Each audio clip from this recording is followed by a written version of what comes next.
অনেকদিন হয়তো আপনার আদেশ আমি পালন করতে পারিনি গাজী রহমান, আপনার আদেশ হয়তো আমি পালন করতে পারিনি। আজ শেষে বিদায় নিয়ে চলে যাচ্ছি রণক্ষেত্রে। আমাদের প্রাণের ভাই জানদাইকে যারা হত্যা করেছে, বাদির বাচ্চা এজিদকে যদি পারি দুনিয়ার মুখ থেকে সরিয়ে দিয়ে পুত্র জয়নাল আবদিনকে কারাগারের দ্বারে ভেঙে চুরে খান খান করে দিয়ে আমি রক্ষা করব। আর তা যদি না পারি তাহলে ওমর আলীকে আপনারা স্বপ্নে কখনো দেখবেন না ভাইজান, স্বপ্নেও দেখবেন না, স্বপ্নেও দেখবেন না। গাজী রহমান, বলুন। তুমি দাঁড়িয়ে আছো কেন? এবার তুমি রণসাজে সজ্জিত হয়ে চলে যাও। আপনি একটিবার আমাকে আশীর্বাদ করুন, ওই বাদির বাচ্চা এজিদ যেখানেই থাক না কেন ও লোহময় কারাগার ভেঙে আপনার পায়ের সম্মুখে আমি হাজির করব। এজিদ! এজিদ! এজিদ! হুঁশিয়ার হয়ে যাও এজিদ! আমি আম্বাজ অধিপতি মোহাম্মদ হানিফ পালোয়ান আজ তোমার সঙ্গে মোকাবেলা করবার জন্য শুধু আম্বাজি থেকে রণসাজে সজ্জিত হয়ে আমি তোমাকে হেদায়েত করবো বলে আমি এসেছি। এবার প্রস্তুত হয়ে যাও, আমি তোমাকে ধ্বংস করব, তারপরে কেন্ত হবে আম্বাজ অধিপতি মোহাম্মদ হানিফ পালোয়ান। হানিফ পালোয়ান, হানিফ পালোয়ান।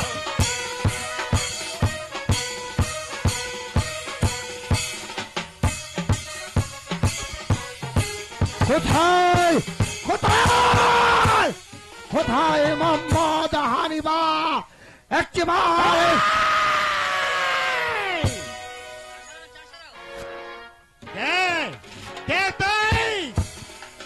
আমার নাম শুনলে আসমান আসমান জমিন দরিয়ার পানি ঢেউ খেলে আমি মহান ইসলামের ধ্বংস।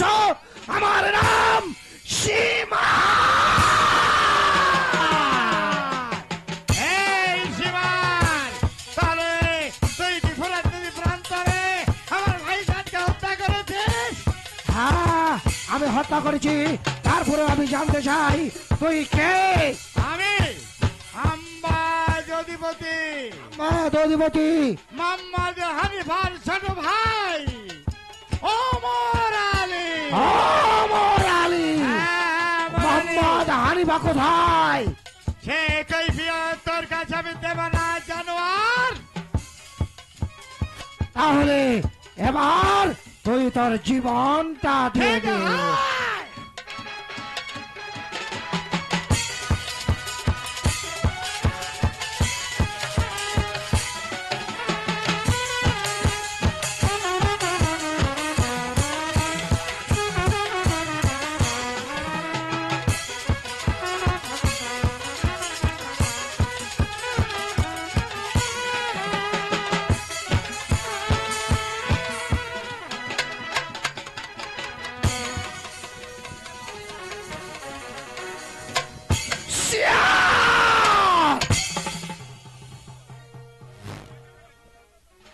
আমাদের মারওয়ান, এই ওমর আলীকে আর বাঁচিয়ে রাখবো না। আজ এই মুহূর্তে ওমর আলীকে এই পৃথিবীর মুখ থেকে সরিয়ে মোহাম্মদ মারওয়ান।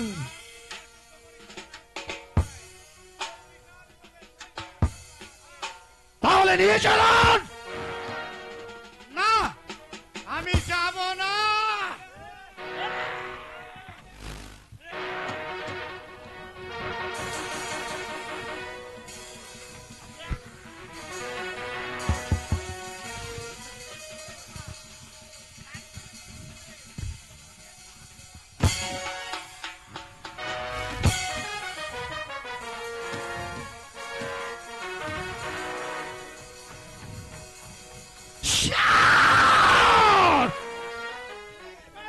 চল, লড়বি তো মরবি। বেশ, চল দেখি তোদের আমার কি বিচার করে। চল। একবার যদি মুক্তি পাই তাহলে আর তোদের মতো জানোয়ারদেরকে আমি দোজাকে পাঠাবো। চল চল।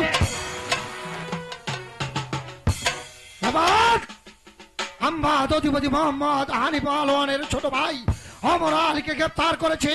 যদি আম্বাদ অধিপতি মোহাম্মদ হানিবাকে ভাই তাকে আমি গ্রেপ্তার করে নিয়ে যাব সেন্সার সম্রাট ইয়াজিদের শাহী দরবারে।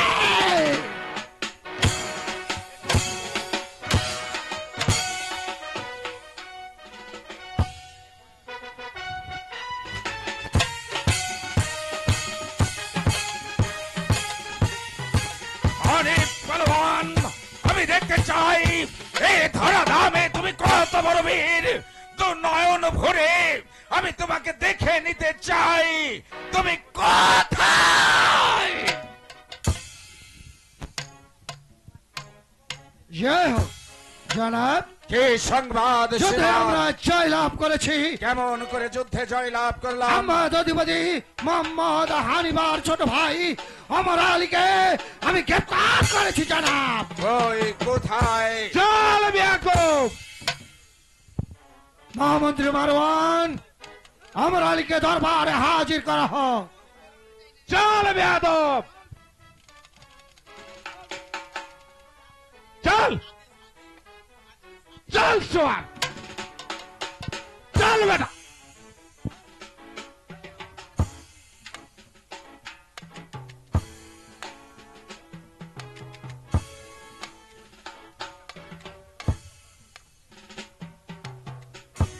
এই তোর গায়ে তো দেখতে পাচ্ছি বাচ্চা এই পোশাক। মানুষকে কিভাবে সম্বর্ধনা করতে হয় তা কি তোর জানা নেই? সম্মান জানাবো কাকে? আমাকে! কে তুই? শাহিনী শাহ সম্রাট ইয়াজি। কি বললে? আরে আরে বাচ্চাটা কুত্তা, গোলামের বাচ্চা গোলাম। বাবা ছিল নবীর বংশধরের, সেবা যত্ন করেছে। আর তোর মা ছিল একটা প্রাসাদের বাদী, বাদীর গর্ভে তোর জন্ম হয়েছে। তোকে সম্মান এই মুহূর্তে আমি জানাচ্ছি। আদেশ দিন জনাব, আদেশ দিন, হুকুম দিন জনাব। চুপ করো। আমি সত্যিকারই তোমার পরিচয় চাই। আমার পরিচয়, আমার নাম হচ্ছে আম্বাজ অধিপতি পালোয়ান হানিফ, তারই ছোট ভাই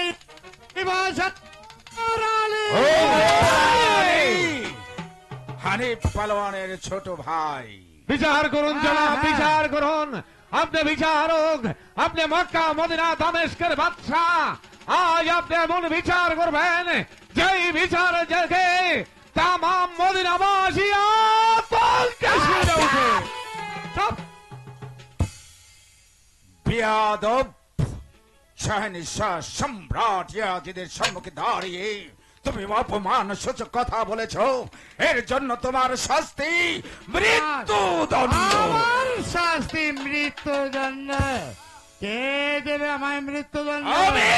আরে রাখে আল্লাহ, মারে কে? যিনি এই ধরায় পাঠিয়েছেন তিনি ছাড়া কেউ আমাকে হত্যা করতে পারবে না। তাই তো এখানে দয়াল আল্লাহ নবীর নাম নিয়ে মোহাম্মদি কালেমা পাঠ করে এখানে বসে পড়ি। দেখি কার সাধ্য আছে আমাকে তুলে নিয়ে যায়। বিসমিল্লাহির রহমানির রহিম। লা ইলাহা ইল্লাল্লাহু মুহাম্মাদুর রাসূলুল্লাহ।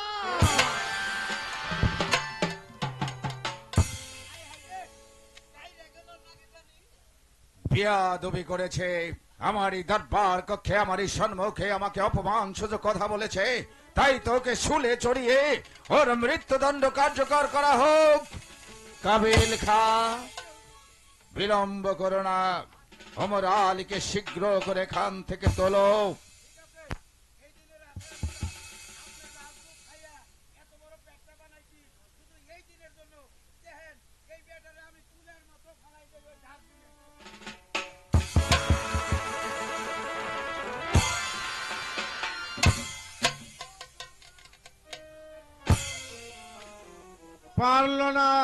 পারল না জনাব।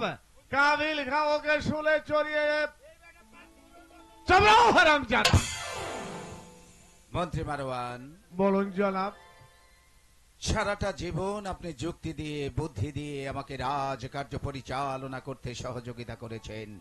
আমি জানি আপনি অতি কৌশলী লোক, তাই তো আপনার কৌশল দ্বারা ওমর আলীকে এখান থেকে তুলুন। কৌশল আমার কাছে ছিল জনাব, কিন্তু কৌশল আমি দেখাতে পারবো না। সেটা হচ্ছে বজলু কৌশল। বজলু কৌশলে আমি যদি ওকে ধরি তাহলে ও অবশ্যই উঠে পড়বে, কিন্তু সেই কৌশল আমি প্রয়োগ করব না। আমার নিজ বলে আমি ওকে উঠিয়ে শুলে নিয়ে যাব। তাই চল হবে। উঠে আয়, উঠে আয়। পাথর হুজুর, একেবারে পাথর হয়ে গেছে বেটা। আমি জানি কে পারবে এখান থেকে ওমর আলীকে তুলতে। আমার এই রাজ্যের সব চাইতে শক্তিশালী বীর, আমার এই রাষ্ট্রের প্রধান সিপাহী সীমার। জনাব আদেশ দিন জনাব, আদেশ দিন, হুকুম দিন জনাব। তাই যাচ্ছি জনাব। এই, পুচকু ছড়া হট, হট বলছি। উঠবি না, তোকে আমি এই মুহূর্তে এখান থেকে তুলে এক আছাড়ে তোকে মাটির নিচে পুঁতে দেবো। হট!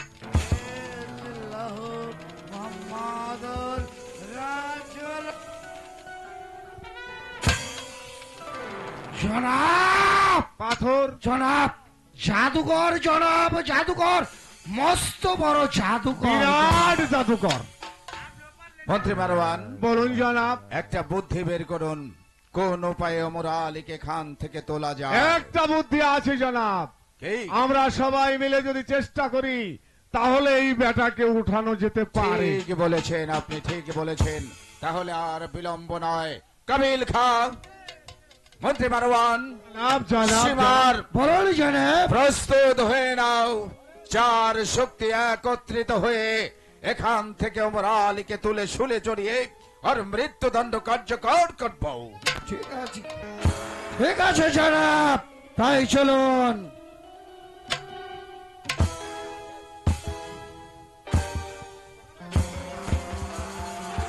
উঠে আয়, উঠে আয়, উঠে আয়। জনাব,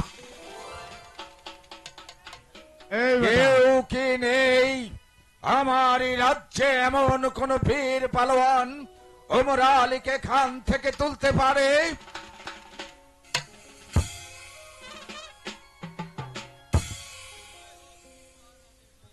কে তুই বিয়াকুব মহারাজ মহারাজ বলছিস? লাথি মেরে আমি তোর দাঁত ফেলে দেব। কি করতে এসেছিস বল? এখানে আমরা মরছি একটা কাজ নিয়ে, তুই সাধারণ প্রজা, এ কথা শুনে আমার কি লাভ? কি করতে এসেছিস সেই কথা বল।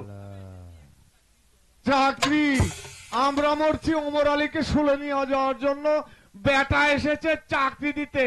জনাব দেখুন তো বেটা কি বলে, আমি তোর কথা কিছুই বুঝতে পারছি না। এগিয়ে আয় বেটা, এগিয়ে আয়। কি চাও তুমি? তোমাকে আমি চাকরি দিতে পারি। এই তো দেখতে পাচ্ছ আমার এই সম্মুখে বসা আছে একজন যুবক।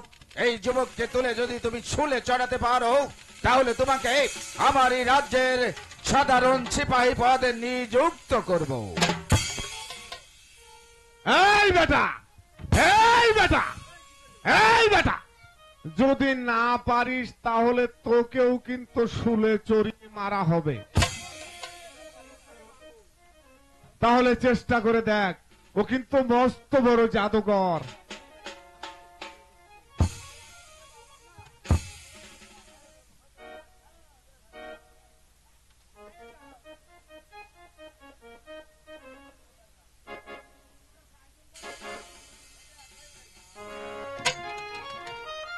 মারহাবা, মারহাবা, মারহাবা, জনাব, মারহাবা। জনাব, এ হচ্ছে জাদুকর, আর এ হচ্ছে জাদুকরের বাপ জাদুকর জনাব, বাপ জাদুকর। কাবিল খা, চলে যাও এই যুবকের সঙ্গে অমর আলীকে নিয়ে। আগামীকাল সূর্যোদয়ের সঙ্গে সঙ্গে একে শুলে চড়িয়ে মৃত্যুদণ্ড কার্যকর করা হবে। নিয়ে যাও।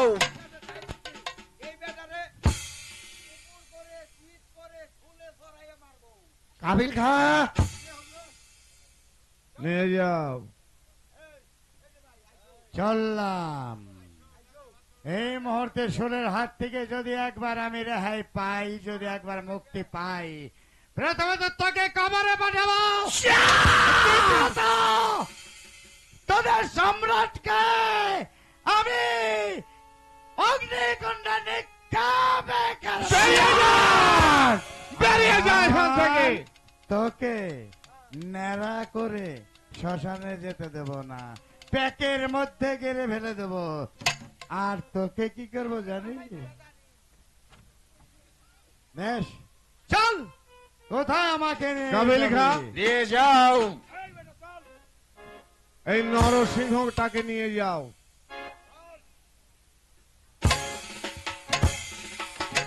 বেটা মস্ত বড় পাঠা। সীমার বলেন জনাব। আর এক মুহূর্ত বিলম্ব না করে ঘোড়ার পিছনে ছোয়ার হয়ে ঊর্ধ্ব ছাছে উল্কা বেগে ছুটে যাও। হানিফ পালোয়ানের ছোট ভাইকে দিয়ে আমি কি করব? আমি চাই হানিফ পালোয়ানকে যেমনি ভাবে পারো তার হস্তে শৃঙ্খল পরিয়ে তাকে গ্রেফতার করে আমার দরবার কক্ষে হাজির। তাই হবে জনাব, তাই হবে। আমি আর বিলম্ব করব না।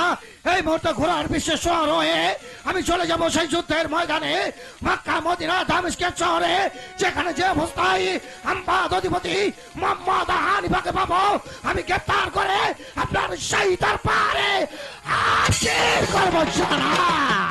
জনাব, জনাব, মন্ত্রী জনাব। মারওয়ান, বলুন জনাব। আপনি চলে যান অন্ধকার কারাকক্ষে বিবি জৈনবের কাছে। তাকে গিয়ে আপনি আবার আমার জন্য অনুনয় বিনয় করবেন, অনুরোধ করবেন। সে যদি আমার প্রস্তাবে রাজি হয় তো ভালো, আর যদি রাজি না হয় আমি নিজেই চলে যাব ওই অন্ধকার কারাকক্ষে। বিবি জৈনবকে আমি বেআবরু করে ওর নিথর দেহটা আমি একটু একটু করে নেড়ে চেড়ে দেখবো। আর প্রয়োজন হলে ওই কারাকক্ষে সকলের সামনে আমি ওর ইজ্জত লুণ্ঠন করবো।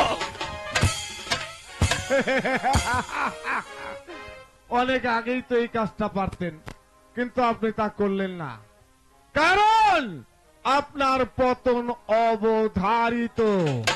আমি বাবু যুদ্ধক্ষেত্রে যাব না। আমি এর আগেও নেই আর পিছেও নেই। যেখানে বিপদ সেখানে আমি নেই, যেখানে ভালো আছে ঠিক সেখানেই চলে যাবো বাবু। চাচিয়াম্মা, জয়নাল, জয়নাল, হ্যালো,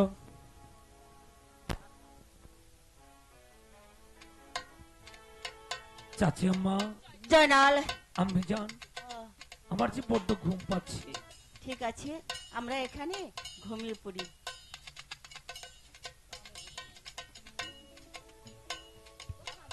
চাচিয়াম্মা, আমি জান, এদিকে এসো, আমার মাথায় হাত বুলিয়ে দাও।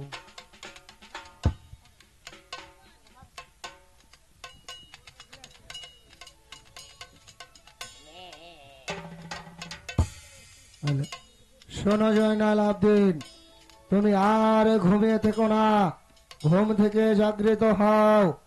আজ ওমর আলীর সুলদণ্ড কারাগারের দ্বার উন্মুক্ত রয়েছে, তুমি পালিয়ে যাও। কে কে আমাকে ঘুমের মাঝে ডেকে ডেকে বলল, জয়নাল তুমি আর ঘুমিয়ে থেকো না, আজ চমড়ালের সলদণ্ড, তুমি এখান থেকে পালিয়ে যাও। না না, চাচি আম্মা আম্মি জানকে রেখে আমি যে কোথাও যাব না, আমি কোথাও যাব না, আমি আবার ঘুমিয়ে পড়বো। শোনো জয়নাল আবদিন, তুমি আর ঘুমিয়ে থেকো না, ঘুম থেকে জাগৃত হও। উত্তর পশ্চিমে আসে আম্বাদ শহর, সেথায় বসত সাজত হারে বেশি দিবের জঙ্গ এজুদের শোনে আনন্দে করিও বাদিশাহী শহর মদিনাতে। শোনো জয়নাল আবদিন, তুমি আর ঘুমিয়ে থেকো না, তুমি পালিয়ে যাও, পালিয়ে গিয়ে তোমার চাচার সঙ্গে সাক্ষাৎ করো। কি আবারও জানকী আমাকে ঘুমের মাঝে ডেকে ডেকে বলল, জয়নাল তুমি আর ঘুমিয়ে থেকো না, আজ চমরালের সৌদণ্ড, এজন্য কারাঘরের দরজা উন্মুক্ত। আর উত্তর পশ্চিমে আছে আম্বাজ শহর, সেথায় আছে হানিফ শাহজোড়। হানিফ এসে দিবের জঙ্গ এজিদের সাথে আনন্দ করিব বাদশাহী আমি শহর মত। চাচি আম্মা আম্মি জানকে এখান থেকে যে আমার উদ্ধার করতেই হবে। একমাত্র আমার চাচার কাছে যদি আমি না পৌঁছাতে পারি, আমি চাচি আম্মা আম্মি জানকে উদ্ধার করতে পারবো না। চাচি না না, এখানে তো শব্দ করে কথা বলা যাবে না, তাহলে আমার চাচি আম্মা আম্মি জান হয়তো জেগে উঠলে আমার আর যাওয়া হবে না। চাচি আম্মা একটিবার তোমাদের পদধূলি দিয়ে তুমি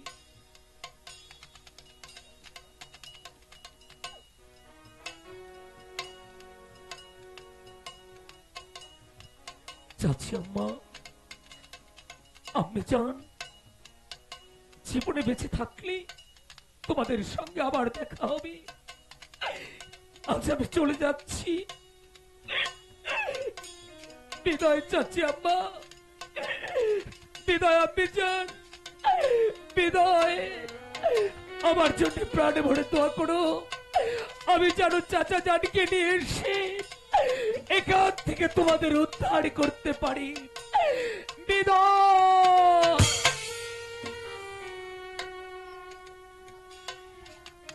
জয়নাল, জয়নাল, একে বুবু, আমাদের জয়নাল কোথায় গিয়েছে? আমাদের ছেড়ে আমাদের জয়নাল পালিয়ে চলে গিয়েছে। জয়নাল, না না, জয়নাল যে পথে গিয়েছে আমরা সেই পথে চলে যাব। জয়নাল,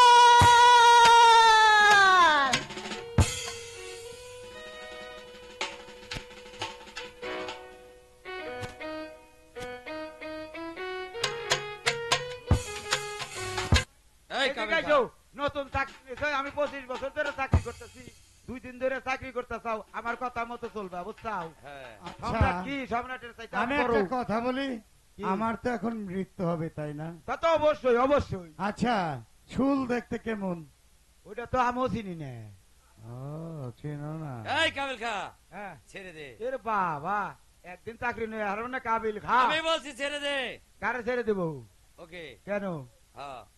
আগে শোলের জন্য করে আগে বান্ধা লই, এদিকে আইসো। আরে বান্ধা লাগবো না, আমি তো আছি। কেমনে তুই ছেড়ে বান্ধে? দে, ছেড়ে দে আগে। আরে বান্ধে কেমনে আগে এটা দেখাও। আচ্ছা ঠিক আছে। চাকরি নয় ওইটা বান্ধে কেমনে দেখাও, আচ্ছা। নাহলে আমারও বান্ধে দেখাও। আচ্ছা হ্যাঁ, বুঝো না কিছু না? আচ্ছা তুই বান। আমারও বান্ধে দেখাও, আমি তো বান্ধা পারলে তো বান্ধামি। আয়। আমরা এটা চাকরি করছি ঠিকই, কিন্তু এই বান্ধা বান্ধির চাকরি করি নেই। বান্ধাবান্ধির চাকরি করিস নাই? না, তাহলে এই যে বান্ধে এদিকে দাও, আয়, এই এই যে জন্য আয়। বান্ধো। কোনে? কোন আয়, ঠাঙে? খামের কিনারে আয়। এই যে এই যে এই যে এই যে কাবিল খা, হ্যাঁ। সোজা হয়ে দাঁড়াও। একটু এই যে কেমনি করে বানবে হ্যাঁ, আমি এই যে। তোমাকে দেখাচ্ছি, বুঝছো? আহা, নড়াচড়া দিও না কাবিল খা। এই যে হ্যাঁ, নড়াচড়া দিও না, সুন্দর করে বানতে দাও। না আবার বুঝছাও? হ্যাঁ, শিখাইয়া তারপর আবার কিন্তু আবার খোলাইবে। আবার খোলামু, আবার বানবে, তাই না? কাবিল খা, কথা বলো না। দেখি এটা না তেরা কে? আরে দাও। ওটা কি? হ্যাঁ, এই কাবিল খা, আরে এই যে যে এই, হ্যাঁ, হ্যাঁ, এটা কি চিনতে পারিসনি? এই, এটা শুল। এটা হ্যাঁ, হাই হাই কই কি তোর বলে? নিজ দিক থেকে দিয়ে উপর দিয়ে বের করবো। আমার দিবেন কে ভাই? চুপ, কথা কম না, কথা চুপ। কম না, চুপ চুপ চুপ। চুপ। নাক কোথায় তোর? আহ, এই কাবিল খা, এই নড়াচড়া দিস না। কিরে কাবিল খা, এই কেমন লাগে? আহ, আহ, আমি কিন্তু মারি নেই, হ্যাঁ? আমি কিন্তু মারি নেই, তুই আমাকে মহব্বত করেছিস? পড়ছিলাম। এই শোন, এই কান কেটে দেবো। না না না, হ্যাঁ? শোন, এই যে গেছে। আমরা এই জায়গা দাঁড়িয়ে থাকবো। যে না চলে যাব, আচ্ছা যান। চলে যে পর্যন্ত হ্যাঁ। নগর দ্বার পারি না দেব, যে। এর মধ্যে যদি একটা কথা বলিস হ্যাঁ। তাহলে দেখবি হ্যাঁ। ঘর থেকে মুন্ডু জমিনে নামিয়ে দেবো, না এখনই সরিয়ে দিই। না না না, কথা তো দূরের কথা, আমার মুখ দিয়ে যদি কথা বাইরে তাহলে- বাইরে হইবে না, বাইরে হইবে না। কাবিল খা, এসো গাজী রহমান। এবার আসি, আইতে একটু থাকো, কেমন লাগে দেখো। বুঝা গেছে, আ আমাকে মারো আন কি চালাক, তার চেয়ে বেশি চালাক তুমি। তোমার মারো যারা।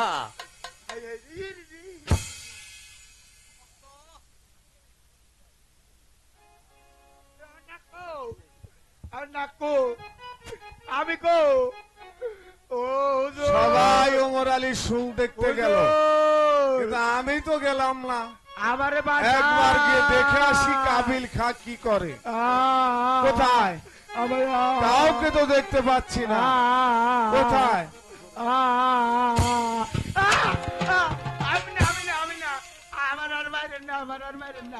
কাবিল খা, আপনি তোর তোর এই অবস্থা কেন? বন্দি কোথায়? বন্দি কোথায়? আমার আগে ফুল আর তারপরে কমু, সবাই কষ্ট করে আপনিও করে। এটা কেমন করে বেঁধেছে আমি তো কিছু বললাম। এটা কি তুই বাঁধতে বলেছিলি নাকি নাকি আমি বুঝলাম না। নিজে নিজেই বেঁধে রেখেছিস। এই বন্দি কোথায়? বন্দি কোথায়? আমি নাকো, বল বন্দি কোথায়? আমি কো কাবিল খা, হুজুর। ওমর আলী কোথায়? ওমর আলী কোথায়? আপনি রাজারে নতুন চাকরি দিলেন, ওইটা কে রাজা নেই, কে? ওটা হানি পলানের ছোট ভাই গাজী রহমান। বলিস কিছু আর? আমি কো এবার আপনার দশা যেরকম হবে আমারও দশা এরকমই হইব। আমি আগেই জানি, আমি আগেই জানি বিপদ ওটি সম্মুখে। বিপদ তো আপনি দেখানো ভালো আছেন, কিন্তু আমার তো নাকটা গেল। শুধু শুধু নাকটাই তো গিয়েছে, কোনো অসুবিধা নেই বাবু, এখনো সময় আছে। হ্যাঁ। আমার সঙ্গে চল, এ দেশ ছেড়ে অনেক দূরে পালিয়ে যাব। এই যাত্রায় তো ঠিকই আপনার বুদ্ধি কাজে লাগবো। অবশ্যই লাগবে। তাইলে চলে চলে আয় বেটা, চলে। এখানে আর থাকবো না। কেমনে থাকবো? শুনেন শুনেন শুনেন শুনেন শুনেন, আবার কি হলো? খালি গেলেই তো হবে না, যদি বড় বিপদে পড়েন তাহলে ছদ্মবেশ ধরে কিন্তু এই দেশটা যাইতে হবে। অবশ্যই আমরা আত্মসুরমা বিক্রি করতে করতে হ্যাঁ। এ দেশ ছেড়ে পালিয়ে যাব। হ্যাঁ, তাহলে তুই, আপনার নাম? আমার নাম হলো রহিম, আর তোর নাম হচ্ছে কলিম। না, এই নাম সুন্দর না। তাহলে তোর বল। আপনার নাম সলিম, আমার নাম কলিম। আচ্ছা ঠিক আছে। আরে বাবু, মরার সময় যে নাম নিয়েই ডাকিস ওটা মরা মরাই বলে। আপনি আতরালা আর আমি সুরমা। তাই হবে, দেখে একটু প্র্যাকটিস করে পারিস কিনা। আতর নেবেন? আতর? এই আতর নেবেন? আতর? আরে তুই সুরমা বল, এই তো ধরা পড়ে যাবো। চলে আমার আচ্ছা ঠিক সঙ্গে। আছে, সুরমা নেবেন? সুরমা দেখা যাক শেষ বেলায় মারনের বুদ্ধিটা কামে লাগে কিনা। লাগতেও পারে, যদি আমি ভাইসা যাই তাহলে আমি ওই এজিদের দলে ঢুকে যাব।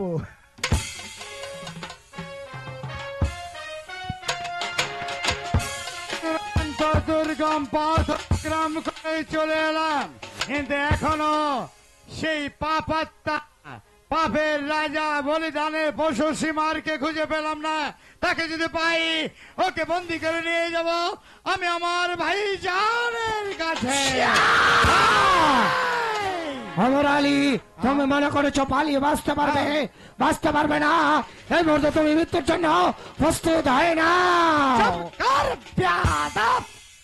এই মুহূর্তে তুই তোর শির রক্ষা কর। ঠিক আছে। আয়!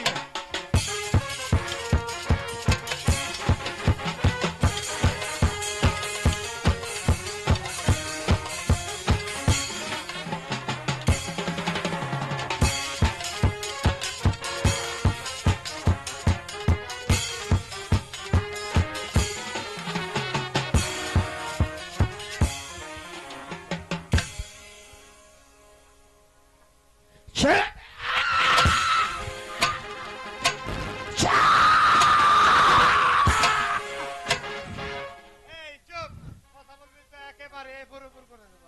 যুদ্ধ করব, অনেক বড় যুদ্ধ করব একেবারে। এই চল।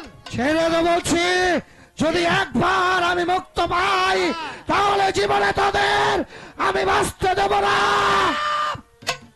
কথা বলবি তো একেবারে ধর থেকে মুন্ডু জমিনে নামিয়ে দেবো। ছেড়ে দে বলছি।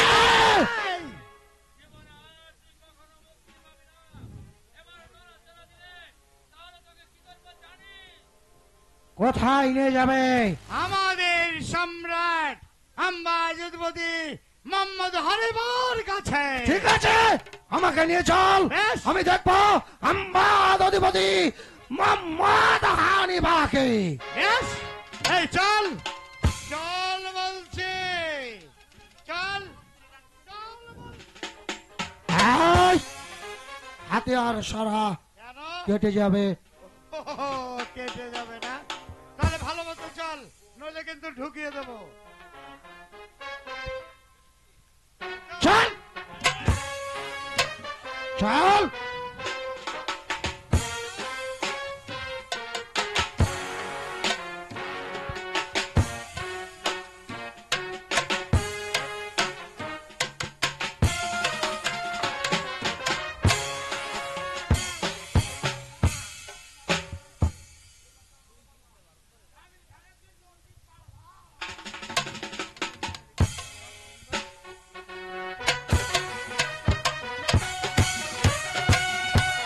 সবাই গিয়েছে রণক্ষেত্রে, এখনো রণক্ষেত্রের কোন সংবাদ আমার কর্ণে এসে পৌঁছলো না। ভাইজান, ভাই ওমর আলী, ভাইজান, বলো রণক্ষেত্রের কি সংবাদ? রণক্ষেত্রে আমরা জয়লাভ করেছি ভাইজান। আমরা জয়লাভে করেছি। হ্যাঁ ভাইজান। তাহলে নানাদির 5টা গোলামের জিতকে তুমি বন্দি করে নিয়ে এসছো। অপরাধী নেবেন না ভাইজান, জিতকে খুঁজে পাইনি, তারই দরবারে তা কি দক্ষিণ হস্ত হিংস্র জানোয়ারের চাইতে অধম ওই সীমার ঘরে আমি বন্দি সীমারকে তুমি বন্দি করেছো? হ্যাঁ ভাইজান। যাও, একটিবারের জন্য ওই বিশ্বত্রাসী সীমারকে আমার সম্মুখে হাজির করো। বেশ, আমি তাই করছি ভাইজান। এই চল, সীমার, চল বলছি। ছেড়ে দে, ছেড়ে দে বলছি, আমি যাব না। এই চল, আমি যাব না। চল বলছি।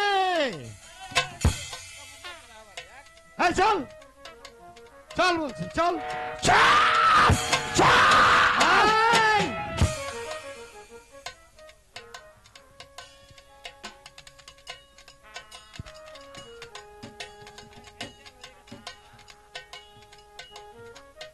আপনি কি, আপনি কে? আম্বাজ অধিপতি আম্বাদ অধিপতি মোহাম্মদ মোহাম্মদ। আলী পালোয়ান। বলুন বলুন হযরত, এটা কি যুদ্ধের নিয়ম? পিছন থেকে জাল নিক্ষেপ করে আমাকে গ্রেপ্তার করেছে। এটা যুদ্ধের কৌশল। একটিবারের জন্য আমি তোমার কাছে একটা কথা জিজ্ঞেস করতে চাই। বলুন হযরত। ফোরাদে নদীর প্রান্তে আমার ভাই হোসেনের শাহকে তুমি শিরচ্ছেদ করেছো। হ্যাঁ জনাব, আমি শিরচ্ছেদ করেছি। কেন তাকে তুমি শিরচ্ছেদ করেছো? হ্যাঁ, 1 লক্ষ স্বর্ণ মুদ্রার লোভে। 1 লক্ষ স্বর্ণ। সীমার, বলুন হযরত। আমি তোমাকে আমার আম্বাজ রাজ্যটি তোমার নামে আমি লিখে দেব। একটিবারের জন্য তুমি আমার ভাই হোসেনের সাথে আমার বুকে ফিরে দাও। না জনাব, যে একবার এই পৃথিবীর বুক থেকে চলে যায় সে আর কখনো ফিরে আসে না জনাব। আমি পারবো না, আমি পারবো না জনাব। তুমি পারবে না। ভাইজান, একটা বারের জন্য আমাদের কাজের দিন এই মুহূর্তে পা পাত্তা বিশ্ব বেঈমান বিশ্বাসঘাতক সীমারকে ধরে আর মুখ থেকে না! ভাইজান। সীমা, বলেন হযরত। তবে যখন আমার ভাইজানকে এই দুনিয়া থেকে সরিয়ে দিয়েছিলে, আমার ভাইজান তোমাকে কিছু বলেছিল? তাহলে শুনুন হযরত, অর্থলোভী পিশাচামি একদিন সংসা সম্রাট এজিদ আমাকে তলব করে তার দরবারে নিয়ে যায়। সে আমাকে বলে, আমি তোমাকে যখন যে আদেশ দেব আমার আদেশ তুমি অবলক মস্তকে পালন করবে। তাই তো আমি সংসা সম্রাট এজিদের আদেশে হাজার হাজার নর নারীকে এই পৃথিবীর মাঝ থেকে বিদায় করে দিয়েছি জনাব। তারপর একদিন আমাকে ডেকে বলল, শোনো সীমার, তুমি যদি মদিনার বাদশাহ হোসেন শাহকে আমার দরবারে আনতে পারো, আমি তোমাকে দেব 1,00,000 স্বর্ণ মুদ্রা। 1,00,000 স্বর্ণ মুদ্রা? হযরত, অর্থলোভী পিশাচামি, তাই তো অর্থের জন্য আমি ছুটে চলে যাই। আরেকটি আদেশ আমাকে দিয়েছিল, বলেছিল সংসা সম্রাট এজিদ আজ থেকে ফোরাত নদীর কোল তুমি অবরোধ করে দেবে। এক ফোঁটা পানি যেন ফোরাত নদীর কোল থেকে কেউ নিয়ে যেতে না পারে। হযরত, নদীর কোল তুমি অবরোধ করেছিলে? আমি ফোরাত নদীর কোল অবরোধ করেছিলাম। এক ফোঁটা পানির জন্য মদিনাবাসীকে তুমি হাহাকার করে কাঁদিয়েছিলে। হ্যাঁ হযরত, আমি বলছি শুনুন হযরত, আমি ফোরাত নদীর কোল শূন্য ধারা আটক করে আমি বসেছিলাম পাহাড়ের চূড়ায়। হঠাৎ করে দেখতে পাই বড় দাড়ি, মাথায় টুপি, হাতে তসবি একটি শিশু সন্তানকে নিয়ে ফোরাত নদীর প্রান্তরে রেখে হঠাৎ করে সেই লোকটা অদৃশ্য হয়ে গেল। আমি দেখে চিনতে পারলাম, বুঝতে পারলাম হবে হয়তো নবীর বংশধর। সে ছিল সমাজের শিশু আজগর আলী। তাকে আমি প্রথম পতাকাতে এই পৃথিবীর মুখ থেকে ভাইজান, তাতে আমি ক্ষান্ত হইনি জনাব। আপনার ভাইজানের একমাত্র পুত্র আবু কাসেম, আপনার ভাইজানের কন্যা সকিনার সঙ্গে তাদের বিবাহ হয়েছিল। তাদের বিবাহ হয়েছিল, বাসরও হয়নি। সে এসেছিল রণক্ষেত্রে। আমি দ্বিতীয়বারের মতো কাসেমকে হাজার হাজার নিক্ষেপ করে এই পৃথিবীর মুখ থেকে চিরদিনকার জন্য সরিয়ে দিয়েছি। তাতেও আমি ক্লান্ত হইনি হযরত। আমি খুব ক্লান্ত ছিলাম। হঠাৎ করে আমি পাহাড়ের চূড়ায় লুকিয়েছিলাম। আমি দূর থেকে লক্ষ্য করে দেখতে পারি ঘোড়ার পৃষ্ঠে সওয়ার হয়ে মদিনার বাদশাহ হোসেন শাহ একটি পানির পাত্র নিয়ে ওই মদিনায় সেই ফোরাত নদীর প্রান্তরে পানি উঠালো। পানি উঠানোর পর আমি দেখে চিনতে পারি, বুঝতে পারি। তাই তো আমি লাথি মেরে তার হাতের পানি ফেলে দিয়েছি। ভাইজান, একটা বাড়ির আদেশ দিন যে পা দিয়ে ও আমার ভাইজানকে লাথি মেরেছে এই মুহূর্তে চিন্তা দেখতে ওর পা দুখান আমি কেটে ফেলে দেব। হযরত, অর্থলোভী পিশাচামি, আমি তাতেও ক্ষান্ত হইনি।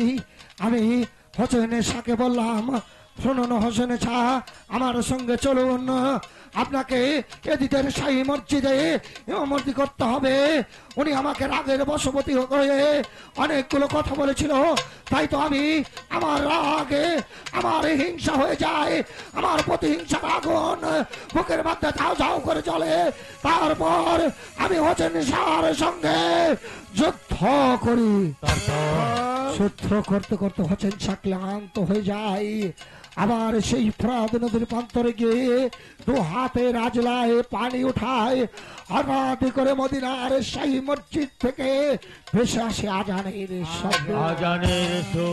আজানের সুর ভেসে আসার পর হোসেন শাহ হাতের পানি ফেলে দিল। হাতের পানি ফেলে দেওয়ার পর নামাজে দাঁড়ালো। নামাজে দাঁড়ানোর পর প্রথম সেজদায় আমি তাকে লাথি মেরে তার বুকের উপরে বসে তার গলায় চালিয়েছিলাম হীরার তারের খড়গ। আমি আমার হাতিয়ার দিয়ে কত নরনারীকে এই পৃথিবীর বুক থেকে সরিয়ে দিয়েছি, কিন্তু আমার হাতের হাতিয়ার দিয়ে আমি হোসেন শাহর একটি লোমও কাটতে পারিনি।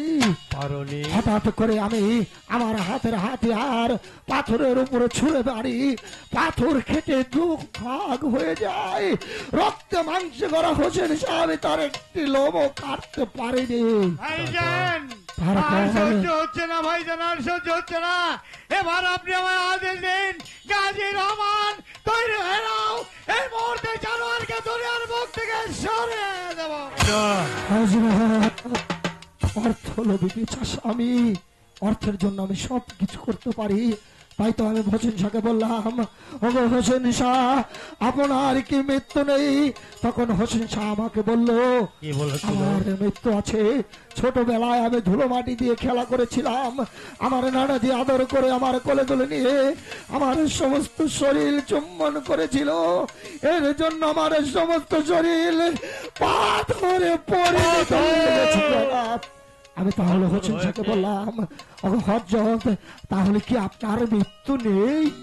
তখন আমাকে বলে, রে শিবার, আমি আমার মৃত্যুর রহস্যের কথা তোকে বলে দেব, তুই যদি আমাকে দুরাকাত নামাজ পড়বার সময় দিয়েছিলাম, কিন্তু তার বিনিময়ে আমি কি নিয়েছি জানেন? অর্থলোভী পিছাচ আমি। হোসেন শাহ আমাকে কথা দিয়েছিল, ওরে শিবার, তুই যদি আমাকে দুরাকাত নামাজ পড়বার সময় দিস, আমি তোকে সহ তোর 14 পুরুষ বেচতে না নিয়ে আমি হোসেন শাহ বেচতে প্রবেশ করব না। তারপর আমি হযরতকে দুরাকাতে নামাজ পড়বার সময় দিয়েছিলাম। নামাজ আদায়ের শেষে আমি লাথি মেরে তার বুকের উপরে বসে তার হলকমে চালিয়ে দিয়ে হীরাটারের খঞ্জর। তখন উনি আমাকে বলল, ওরে শিমার, তোর হাতের খঞ্জর দিয়ে তুই আমার একটি কেশও কাটতে পারবি না। এ নিয়ে আমার নানাজির হাতের হাতিয়ার আমার গর্দানের শাহী রগের পিছনে তিল পরিমাণ জায়গা রয়েছে। তুই আমাকে উপর করে শুয়ে ওই আমার গর্দানে হাতিয়ার চালানোর পর আমি হোসেন শাহ নিমেষে তো খান্ডিত। হোসেন শাহকে ওখান থেকে নিয়ে যাই কোথায় জানেন হযরত? আমি নিয়ে যাই দাস্তাকি কারবালার ময়দানে। পাহাড়ের চূড়াই দিয়ে হোসেন শাহকে উপর করে শোয়ালাম। উপর করে শোয়ানোর পর তার গর্দানে চালিয়ে দিলাম তার নানাজির হাতিয়ার। নিমেষে এই হোসেন শাহ প্রকাণ্ডিত হয়ে গেল। হযরত,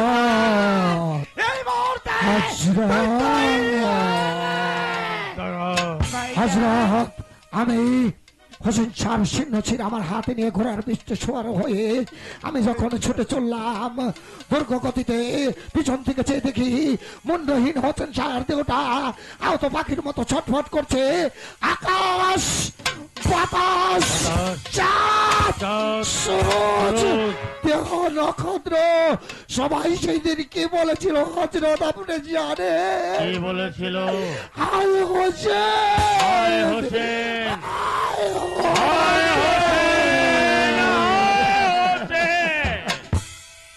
ভাইজান, আমার ভাইজান এত ত্যাগে স্বীকার করবার পর তুই তাকে দুরাকাতে নামাজে পড়বার সময় দিসনি। তুই আমার ভাইজানকে এই দুনিয়া থেকে চিরদিনের জন্য সরিয়ে দিয়ে আমাকে যে তুই ভাই হারা এতিমি করিয়েছিস। এই দুনিয়ায় যে ভাই তার ভাইকে হারিয়েছে সেই তো জানে ভাই হারানোর ব্যথা। যার রক্তের বাঁধনে ভেঙে গেছে সেই তো জানে একমাত্র ভাইয়ের দরদ। হযরত, অর্থলোভী পিছাচ আমি। অর্থের জন্য আমি আমার দয়াল হোসেন শাহকে পৃথিবীর বুক থেকে সরিয়ে দিয়েছি। ওমর আলী, ভাইজান, গাজী রহমান ভাইজান ওকে কথা দিয়েছে ওরা যে যেখানে আছে সবাইকে বেহেশতে না নিয়ে আমার ভাইজান বেহেশতে যাবে না। তাই তোমরা আর দাঁড়িয়ে থেকো না, চতুর্দিক থেকে ওকে আঘাত আঘাতে করো, আঘাতের পর এই দুনিয়া থেকে ওকে চির বিদায় করে দাও। ওকে বিদায় না করলে ভাইজানের আত্মা মুক্ত হয়।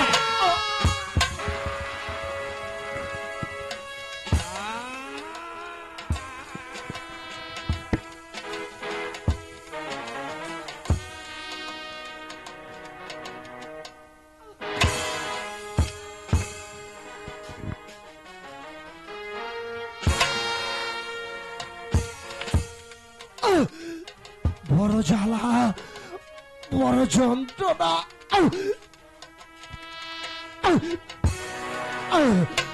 জনাব, বড় জ্বালা, বড় পিপাসা জনাব, আবার একটু পানি দিন পানি?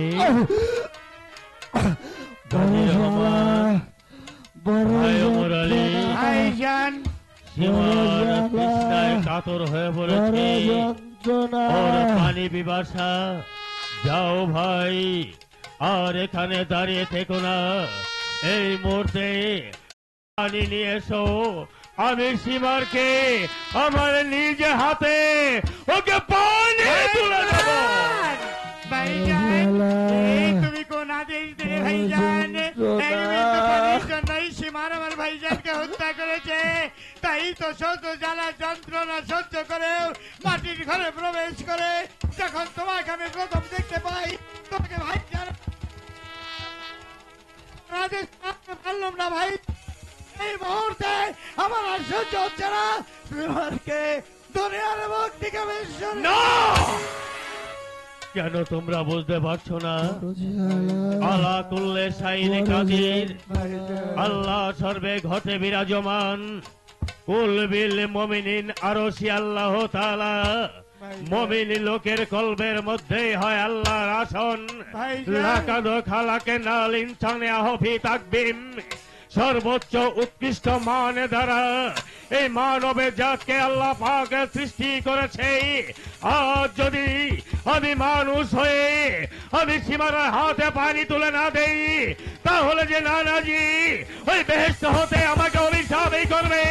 তোমরা দাঁড়িয়ে থেকো না, যাও, সীমার কাফের হতে পারে, আমরা তো কাফের নই, আমরা নবীর বংশধর, আমরা তো ইসলাম প্রচারক, আমাদের ইসলাম প্রচার করতে হবে। ভাইজান, হ্যাঁ, পানি নিয়ে এসো। এই মুহূর্তে আমি পানি এনে দিচ্ছি। তোমার আদেশ অবনত মস্তকে পালন হবে ভাইজান। অপেক্ষা খারাপ, এই মুহূর্তে আমি নিজের হাতে পানি এনে দিচ্ছি। আমি তোমার হাতে পানি তুলে দেব। যে এক ফোঁটা পানির জন্য তুমি মদিনাবাসী সবাইকে হাহাকার করে কাঁদিয়েছো। এক ফোঁটা পানির জন্য 6 মাসের আসগর আলীকে লাথি মেরে তীর আঘাতে তুমি তাকে দুনিয়া থেকে চির বিদায় করে দিয়েছো। কিবার আজ তুমি তৃষ্ণায় কাতর হয়ে নবীর বংশের কাছে পানি পানি করতে চেয়েছো। ওগো বিশ্ববাসী, তোমরা দেখে নাও, আপনাদের নবীর বংশধর কাফেরকে পানি দিতে দিনা গো ভাইজান, আমরা পানি দিতে দিনা এই করছি না। পানির জন্য বড় ভাইজান দুনিয়ার মুখ থেকে চলে গেছে। এই পানির জন্য শিশু বাচ্চা আসগর আলী পৃথিবীর মুখ থেকে চলে গেছে। এই পানির জন্য জয়নাল আব্দিন কারাগারকে বন্দী আছে। তুমি নিজের হাতে বিশ্বব্যাপী মানুষ সীমারকে পানি দাও ভাইজান। সীমার, এই নাও, আমি তোমার জন্য পানির ব্যবস্থা করেছি। আমি আম্বাজ অধিপতি মোহাম্মদ হানিফ পালোয়ার। তুমি যাকে ভাই হারায় তুমি করেছ এই পানির কারণে, আজ তার ভাই হানিফ পালোয়ার তোমার হাতে পানি তুলে দিচ্ছে। দাও, তুমি পানি পান করে তোমার তৃষ্ণা নিবারণ করো। পানির যে এত জ্বালা, পানির যে এত যন্ত্রণা, আমি আগে কখনো বুঝিনি। আমি যদি বুঝতাম পানির এত জ্বালা, পানির এত যন্ত্রণা, তাহলে আমি এত এত এত খারাপ কাজ করতাম না হযরত। হযরত, আমি তো মরেই যাব হযরত। আজ আমি আপনাকে কয়েকটি কথা বলে যাচ্ছি হযরত। আমাকে তুমি কি আপনার বলবে? যত বড় শত্রুই হোক না কেন, তাকে হত্যা করবার জন্য